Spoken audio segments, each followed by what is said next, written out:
For many years, this flashing number has been one of Final Fantasy XII's most unintuitive mechanics, which has led to incorrect theories about this feature spreading around. It's to the point where even the most reputable source of information gets this mechanic wrong, which doesn't help with the spread of misinformation. No, I'm not talking about the wiki, get that garbage out of here.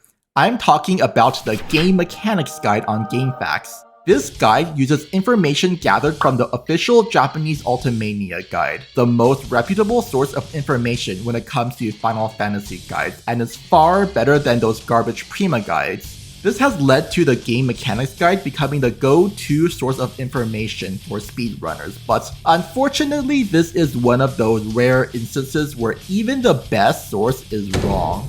According to the guide, the flashing number means that you can freely pick up loot without penalty. Now, if you're confused, don't worry, because the game doesn't tell you anything useful about how chaining works. Let's take a step back and explain what this number even means in the first place and how it works. In Final Fantasy XII, there's a mechanic known as chaining where if you defeat monsters of the same type, this counter will appear and start counting up per kill.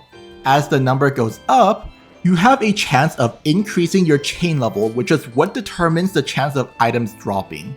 The most common items start with a 40% chance of dropping at chain level 0 and goes up by 5% per chain level until you reach the maximum of 55% at chain level 3, while the rarest of items start at 1% and goes up to 2%, 3%, and finally 5% for the final chain level, making chain level very important for farming the rarest items in the game. When it comes to raising the chain level though, the game really dropped the ball and made a backwards system that makes no sense. You see, the chain level doesn't just have a chance of rising with each monster you kill. Instead, you need to kill enough monsters before you even have a chance of raising your chain level. With 0 to 5 monsters killed, you have a 0% chance of raising your chain level. Once you kill your 6th monster, you have a chance of raising your chain level based on your current chain level. At chain level 0, you have a 40% chance of leveling up your chain level. At chain level 1, you have a 20%. And at chain level 2, you have a 10%. With each additional kill, the chance of getting a new chain level rises until it hits 100% on the 10th kill. And of course, each time you level up your chain level, this counter gets reset, so you have to start all over again.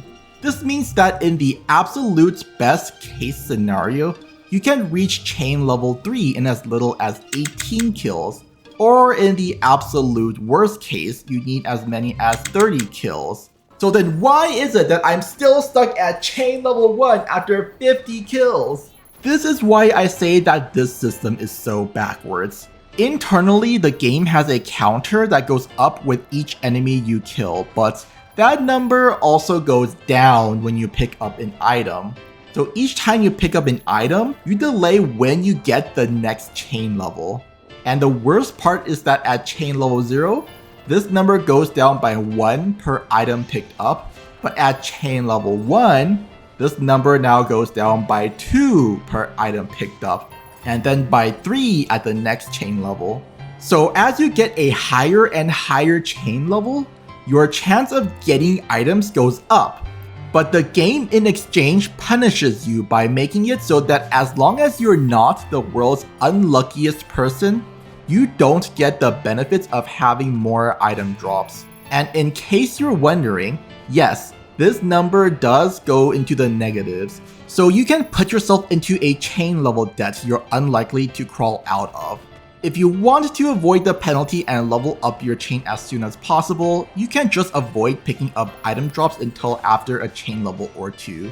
You can technically wait until it's maxed out, but there's diminishing returns per chain on top of the possibility that you might break your chain at some point, so going all the way might not be efficient. Now, this is where the flashing numbers and the explanation on the Game Mechanics Guide comes in.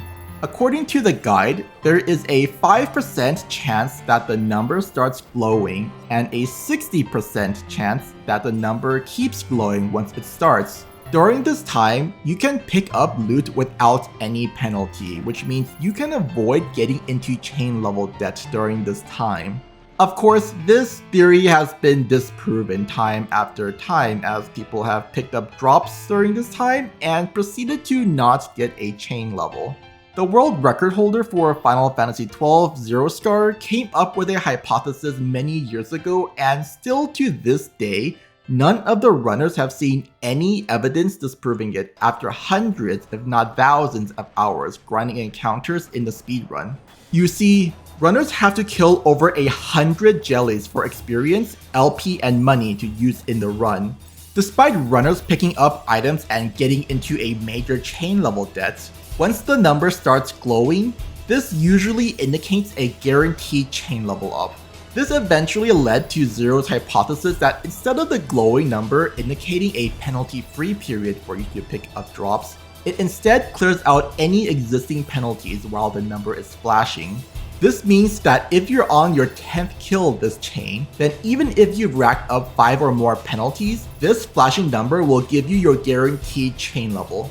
Of course, this also means you can get it at a bad time like 6 kills in and proceed to get no benefits. Once the number stops flashing, the penalties all come back.